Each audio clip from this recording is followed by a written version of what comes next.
Bonsoir à tous et bienvenue sur TV 78 pour un nouveau numéro du 7-8 Société, votre rendez-vous hebdomadaire pour débattre, discuter et réfléchir aux sujets qui font l'actualité.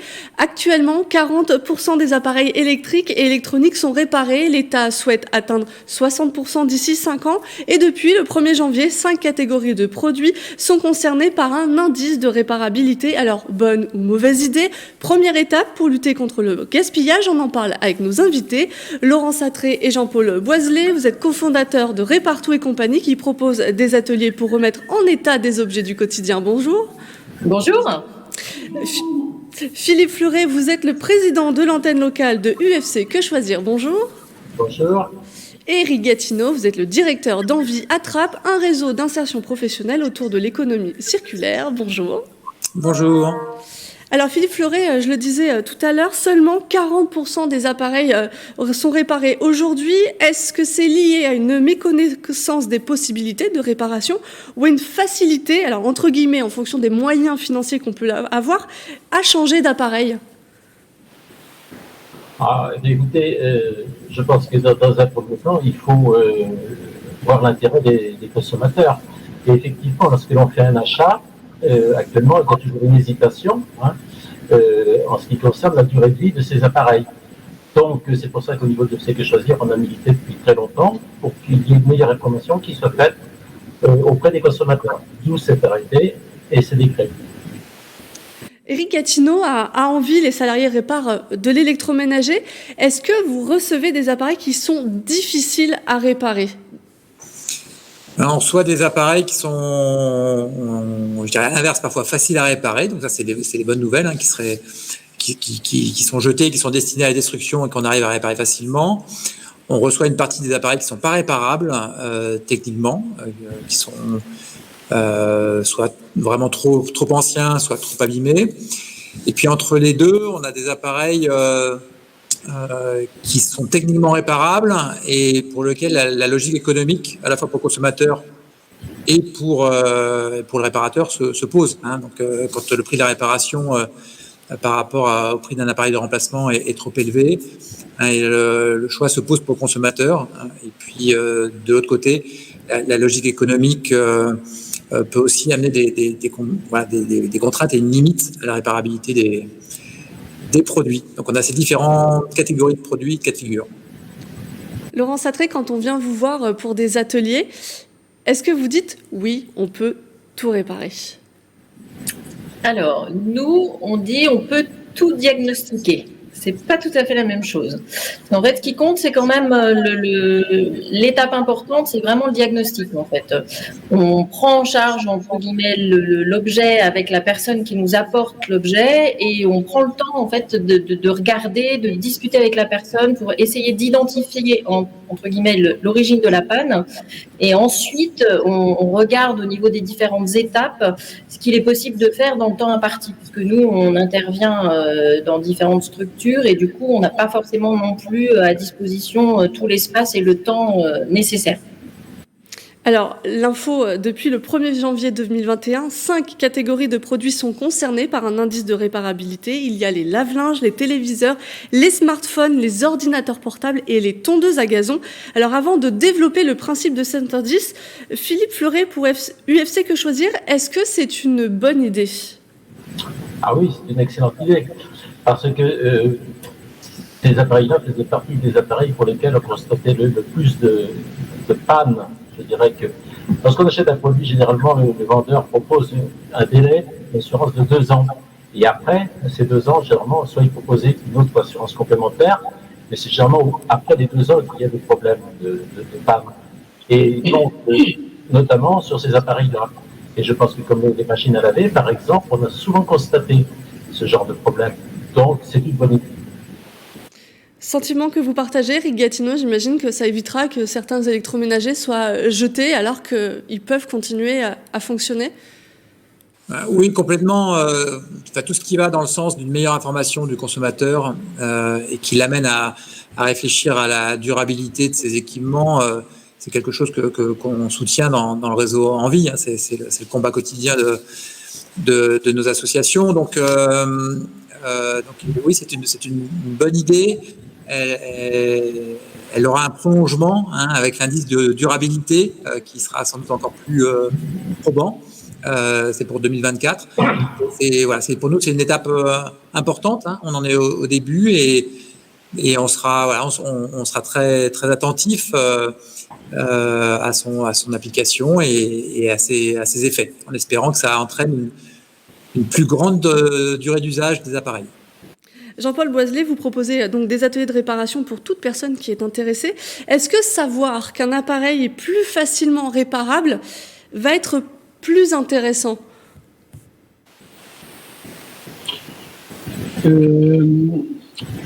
Oui, c'est une chose, mais la grande difficulté du public, c'est qu'il a appris à jeter. Et donc, même si il sait que c'est réparable et qu'il y a des ateliers de réparation, on se rend compte que les personnes oublient et ne font pas la démarche jusqu'au bout.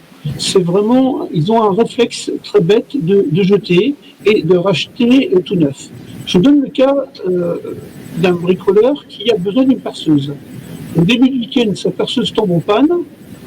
Souvent, les pannes sont facilement réparables, mais il a besoin de terminer son chantier. Il va racheter une perceuse neuve.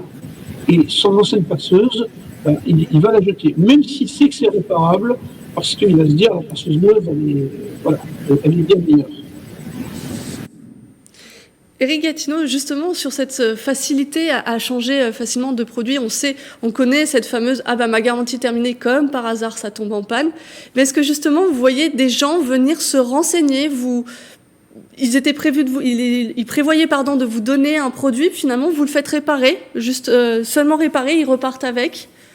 Oui, ça fait partie de la démarche d'accueil en magasin, notamment. En fait, ça fait 36 ans que Envie réutilise, donc rénove, reconditionne, répare des appareils qui étaient voués à la destruction pour les remettre sur le marché.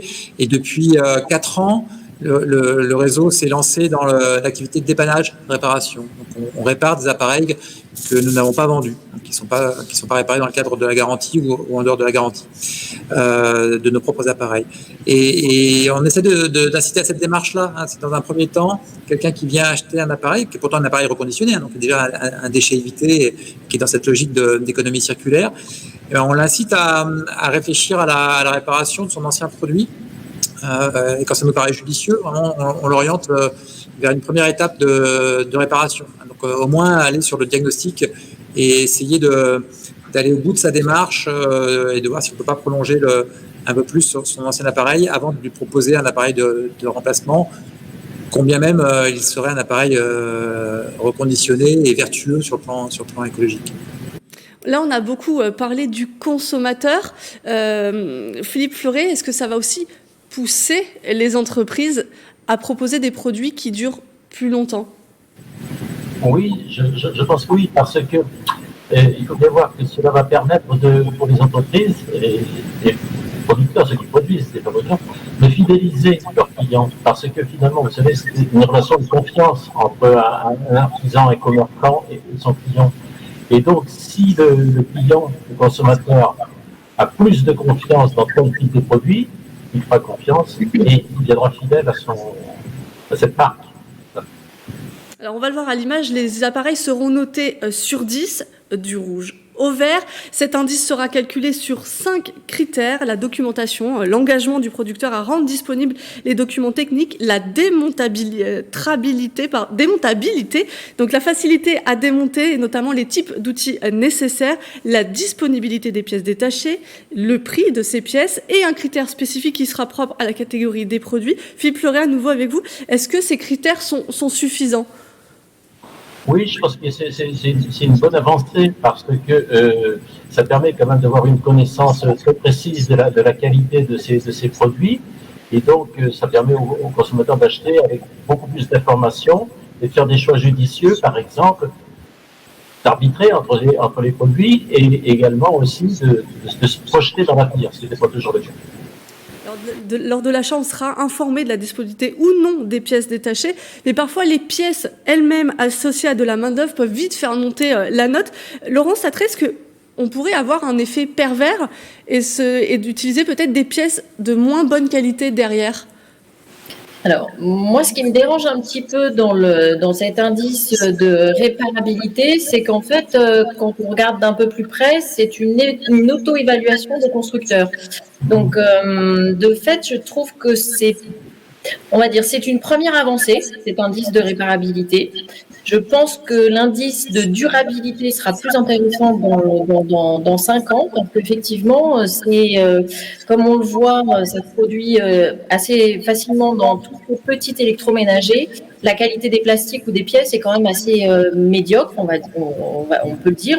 On voit, nous, dans nos ateliers, surtout en petit électroménager. Et effectivement, il y a quand même une question de qualité de matières premières aussi, en fait, qui sont utilisées et qui contribuent à pérenniser, en fait, le produit le plus possible. Donc, moi, cet indice de réparabilité, je dis que c'est une première avancée, mais c'est vraiment un tout petit pas. C'est un premier pas.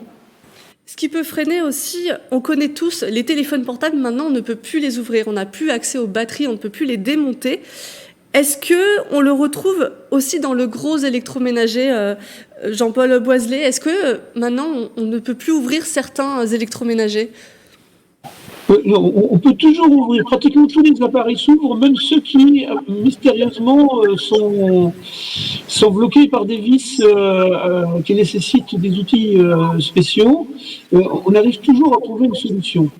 La difficulté, en fait, c'est de posséder ces outils ou de les construire. Donc, quand on est dans un atelier de type prépare-café, moi, je n'hésite pas à fabriquer des outils, des tournevis spéciaux, triangulaires ou avec des formes incroyables. Mais par contre, l'utilisateur de base, il ne va pas être équipé de tournevis longs ou de ces outils spéciaux. Donc, ça, c'est la première difficulté. La deuxième difficulté, c'est la compétence du diagnostic. Et il faut arriver à comprendre quand il y a une panne sur un électroménager, est-ce que la panne est d'origine mécanique ou d'origine électronique.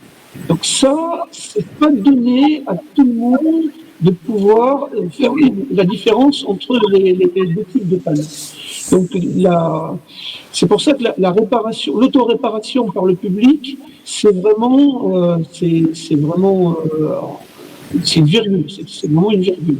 Par contre, avec des ateliers pédagogiques, petit à petit, le public avance et on arrive à voir des personnes qui viennent avec un appareil à moitié démonté et qui ont coincé soit sur un obstacle technique, soit sur un outil qu'ils n'avaient pas.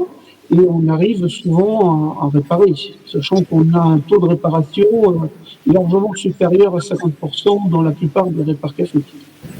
Justement, vous parlez de la capacité à réparer, que ce soit au niveau des outils, voire des connaissances. Éric Gatineau a envie, est-ce que vous avez, avec cet indice de réparabilité, il y aura plus de formation pour vos salariés? Vous allez recruter plus? C'est pas l'indice qui va nous faire évoluer dans ce sens-là. Je pense pas. La montée en compétence de nos salariés, la formation, l'accompagnement technique, elle fait partie déjà de nos process, et l'orientation vers du développement d'activités de dépannage qui nécessite une compétence technique élevée et qui nécessite un accompagnement différent de l'accompagnement en atelier de nos salariés, notamment par contre d'insertion, nous interroge, va nous amener à accélérer sur la formation et sur la montée en compétences. La conséquence de l'indice de réparabilité, on peut l'espérer, c'est que pour les acteurs de la réparation, quels qu'ils soient, que ce soit des répare-cafés, que ce soit des structures comme les nôtres, il y a même des professionnels, devraient nous faciliter la tâche. Vous avez parlé des indices de démontabilité, par exemple. On est confronté aujourd'hui à des difficultés parfois d'accès aux pièces. Vous avez des blocs laveurs thermosoudés, vous avez parfois que vous devez changer intégralement, et là vous avez un rapport entre le prix de la réparation et du reconditionné qui est déséquilibré. Vous avez Sur le petit électroménager, beaucoup de choses qui sont clipsées, qui se cassent facilement au démontage. Donc on espère qu'il y aura une évolution par rapport à ça, parce qu'il y aura une évaluation de ces éléments et qui devrait faciliter notre travail en atelier. Voilà, donc ça n'aura pas un impact direct sur la formation, ce sera quelque chose qui devrait nous faciliter la tâche et on continuera, nous, à développer la formation et les montées en compétences de nos salariés. Il y a un aspect aussi important, c'est sur la pièce détachée, avec l'incitation lors de la réparation à utiliser de la pièce qui est elle-même issue de l'économie circulaire, donc de la pièce de réemploi, et qui peut faire baisser le prix de la réparation. Il faut être vigilant vis-à-vis de la qualité, mais c'est aussi une piste intéressante pour le consommateur d'avoir par ce biais-là des tarifs plus avantageux. Justement, Philippe Fleuret, est-ce que de côté de l'UFC Que Choisir, vous allez sensibiliser vos abonnés, les personnes qui vous contactent, sur aller jusqu'au bout de l'économie circulaire et pas des pièces neuves, justement? Oui, et tout à fait. Et donc, c'est dans ce cadre que nous avons créé l'an passé un observatoire des pannes. C'est-à-dire que les consommateurs qui constatent une panne avec un appareil électroménager peuvent aller sur notre site, ufcquechoisir.org, et signaler à ce moment-là le type de produit et le genre de panne qu'ils rencontrent et les difficultés qu'ils peuvent avoir. Et cela nous permet à ce moment-là de nous retourner soit vers les fabricants ou sur des actions de lobbying, voire d'apporter des procès, même dans des cas où il y a malfaçon ou tromperie. Donc on suit tout à fait ça et on continue à accompagner les consommateurs dans ce domaine. Alors, vous l'avez cité tous à plusieurs reprises, au 1er janvier 2024, il y aura un service de durabilité qui viendra compléter ou remplacer peut-être cet indice, puisqu'il y aura des nouveaux critères comme la fiabilité et la robustesse du produit. Quelles seraient les étapes que vous souhaiteriez tous pour aller au bout de cette démarche? Alors peut-être Monsieur Gatineau en premier. Ce qu'il va falloir regarder de près, et j'entendais les réserves de Laurence Attray là, sur la façon dont les indices de réparabilité étaient conçus, avec un risque d'être jugé parti un petit peu dans leur conception. Ce qu'il va falloir observer, c'est déjà justement évaluer l'évaluation, voir comment cet indice de réparabilité est honnête, fiable, et aussi quel impact il a sur la consommation. C'est intéressant d'observer aussi s'il a un réel impact sur le choix du consommateur. On voit par le passé, il y a une information qui était obligatoire sur la durabilité de la conservation des pièces détachées. C'est pas certain que ça ait révolutionné le marché de l'électroménager neuf. Donc on sera attentif à cette évolution-là. Et après, ce qui est intéressant, c'est d'avoir des organismes indépendants ou des organismes, des observateurs de contrôle comme l'UFC Que Choisir, qui se positionnent pour la défense du consommateur, qui puissent faire en sorte que l'indice de durabilité oriente véritablement le choix du consommateur et œuvre réellement en faveur de la prolongation de la durée d'usage des appareils. Donc, moi, tout ça, je trouve que ça va dans le bon sens. On va être constructif et optimiste. Ça n'empêche pas d'être vigilant par rapport à la mise en place de ces indices. Justement, Philippe Fleuret, vous aussi, UFC Que Choisir pousse à d'autres étapes dans cette lutte. Oui, et pour nous, une des premières étapes, d'ailleurs, serait d'élargir la liste des produits, parce que là, donc, il y a 5 familles de produits, comme on l'a dit au début, mais on constate, nous, par exemple, qu'il y a beaucoup d'autres produits qui tombent en panne. Je pense, par exemple, aux imprimantes. Actuellement, le marché des imprimantes marche très fort, de Covid, et on constate beaucoup de pannes, et qui coûtent cher, d'ailleurs, souvent. Et donc, on pense qu'on peut élargir la gamme de produits qui entrent dans ce champ de compétences. Jean-Paul Boisdelet, c'est un sentiment que vous partagez? Oui et non, parce qu'il y a un paradoxe du fait qu'il faudrait que les constructeurs fabriquent des appareils qui tombent très peu en panne. Et là, le paradoxe, il va être économique, parce que ça veut dire que ça va bloquer le flux économique, ce qui est déjà un petit peu le cas actuellement. Donc, si on fait des machines qui durent une dizaine d'années, ça va poser un problème rapide d'ordre économique. Laurent Satré, pardon, si je comprends bien, c'est aussi un changement de comportement qu'il va falloir avoir. Alors, moi, je pense que c'est un changement de comportement. Je rejoins